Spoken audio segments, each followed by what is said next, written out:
Authority local forecast.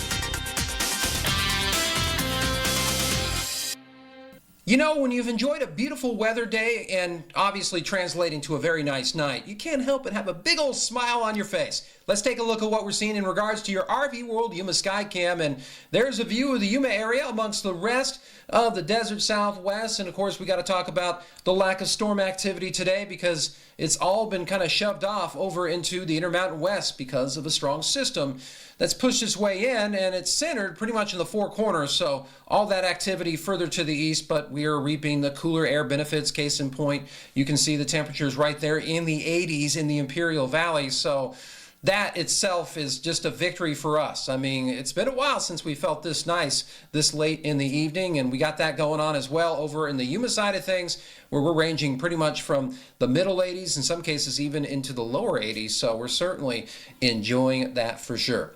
As far as what we're expecting in the future, well, that low is going to shift off and high pressure is going to rebuild. And as it does that, we are going to be warming up. You don't see the indicator there, but we definitely are going to see those temperatures push right back into the triple digits.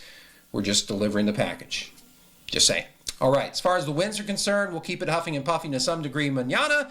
But then beyond that, we are going to calm things down. And of course, for your Metrocast, the expectation will be to have a pretty nice start to your Thursday, so no one can argue with that. And then we'll get into the 90s as we get on into the mid-afternoon hour as well. And then, of course, we're going to start to take a little bit off the temperatures as we get on into the evening as well. So nothing too shabby about that by any stretch of the imagination.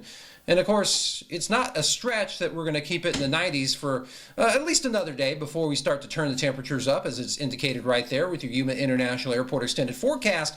You can see that we're going to get up again close to 110 degrees. So summer still not wanting to let go, but at least we had a couple days of 90s, and hopefully this is a sign of better things to come. In the Imperial Valley, as you can see, we are going to keep it at 98 degrees before we get well into the triple-digit realm, and it looks like we're going to be staying there for the foreseeable future as well. So just when you thought the 90s would be a little bit more, I guess you can say, in the element, it's not looking like that's the case, at least not yet.